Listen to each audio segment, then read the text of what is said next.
kita seperti apa. Terus komponen ketiga itu tindakan pembelian. Jadi keputusan kita mau beli apa enggak produk tersebut. Itu melakukan perilaku pembelian.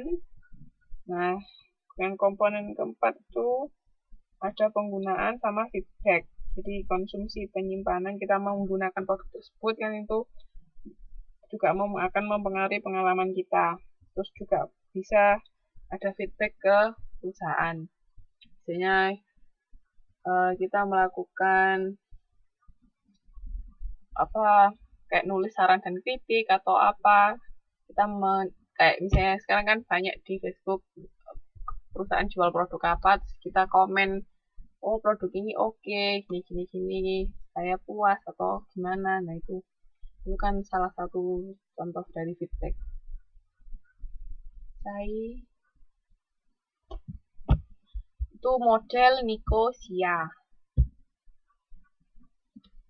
Nah, model yang kedua itu ada model Howard sama Set. Set ini termasuk salah satu bapak marketing di model Howard sama Set itu tingkat pengambilan keputusan. Jadi dia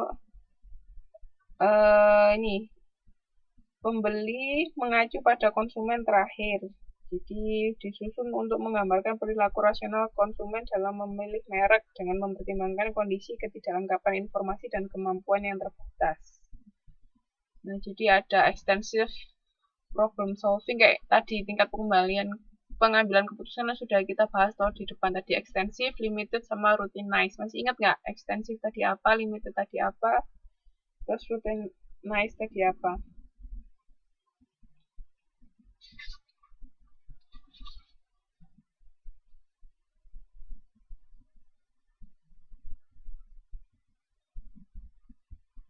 Halo? Masih ingat nggak?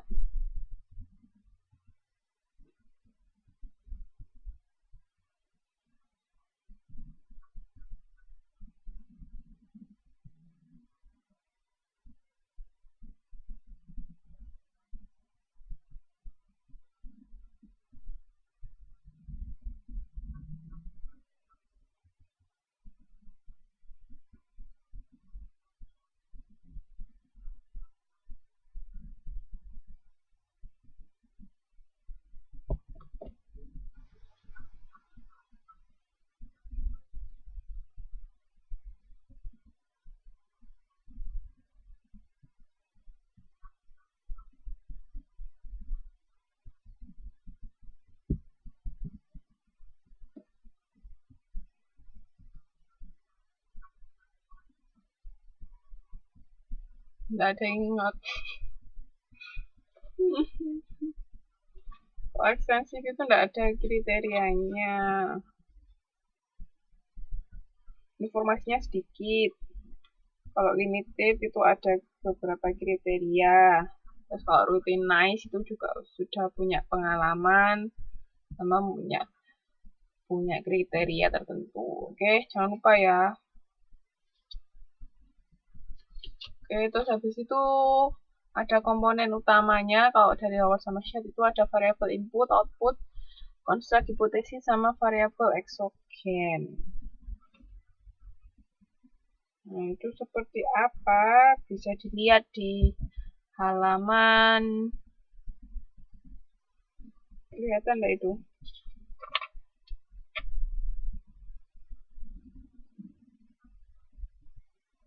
Sebentar. Ini buku.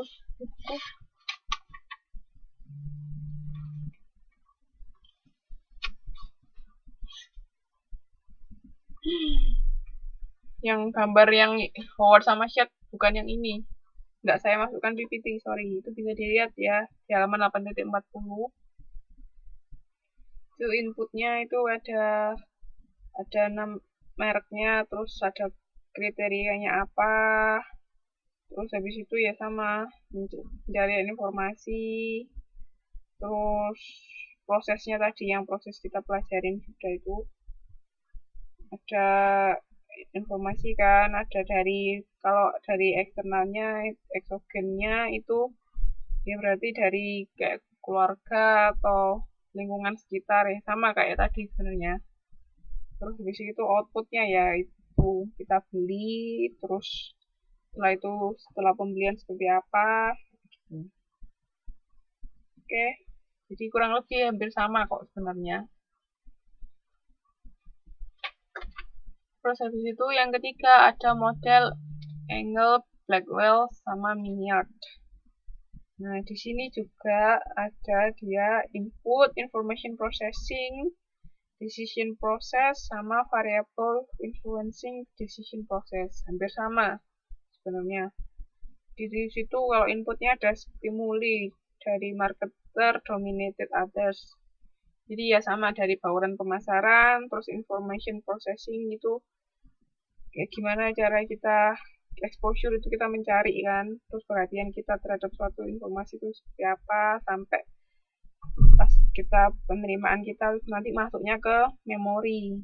Nah, dari memori itu akan mempengaruhi ini yang tadi kita decision prosesnya kan sudah kita bahas mulai dari need recognition sampai pembelian sampai akhirnya di sini ada kepuasan sama ketidakpuasan. Terus habis itu variable influencing decision process ya ada environmental kayak tadi sama individual differences. Jadi kayak dari sisi psikologisnya, motivasinya, sikap, pengetahuan, personality, lifestyle. Sebenarnya hampir sama kan? Nggak beda jauh sama yang sudah kita bahas sebelumnya. Kalau ini dari Engel, Blackwell, sama Minyard. Terus habis itu ada lagi model-model proses pembelian adopsi ya. Ada model proses adopsi dari Shipman dan Kano. Jadi diffusion of innovation. Jadi kerangka untuk mengetahui lebih dalam penerimaan konsumen atas suatu produk yang digambarkan dalam area riset tertentu. Di proses yang dilakukan itu ada diffusion proses sama adoption proses. Jadi kalau diffusion, mana tadi? Diffusion proses itu dia lebih makro dalam menggambarkan cakupan dari produk baru. Kalau adoption itu lebih mikro, jadi tingkat penerimaan konsumen terhadap produk baru sehingga pada keputusan menerima atau menolak. Jadi kalau diffusion itu lebih kayak penjelasan informasi-informasi. Jadi produknya itu seperti ini. Kayak misalnya manfaatnya apa, atributnya apa aja. Nah, kalau yang adoption itu sudah sampai tahap konsumen itu bisa menerima apa enggak produk baru tersebut. Jadi ini maksudnya pembelian adopsi ini terhadap produk baru ya biasanya. Ini yang pertama dari Shipman sama Kano. Nah, dari diffusion process itu ada innovation, channel of communication, social system, sama time. Kalau dari innovation atau inovasi itu tidak ada definisi secara universal untuk istilah inovasi produk baru. Nah, itu ada definisinya berorientasi perusahaan. Jadi, memandang kebaruan dari sebuah produk dari perspektif perusahaan yang memproduksi atau memasarkannya. Kalau berorientasi produk itu berfokus pada fitur yang ada dalam produk tersebut. Jadi, kayak misalnya dari Samsung dari S3 ke S4, nah itu kan termasuk produk baru kan, perpindahan dari S3 ke S4 itu ada fitur-fitur tambahan yang sebelumnya nggak ada di S3 seperti itu. Oh, itu berorientasi produk. Nah, ini ada 3 tipe inovasi produk. Ada continuous innovation, yaitu memiliki paling sedikit pengaruh pada pola yang sudah terbentuk. Ini hanya produknya dimodifikasi sedikit. Kayak model mobil baru kayak tadi, misalnya model smartphone baru. Terus kalau dynamically continuous innovation itu sedikit lebih berpengaruh dalam menghentikan pola perilaku sekarang dibanding continuous innovation. Jadi ini melibatkan pembuatan produk baru atau modifikasi dari produk yang sudah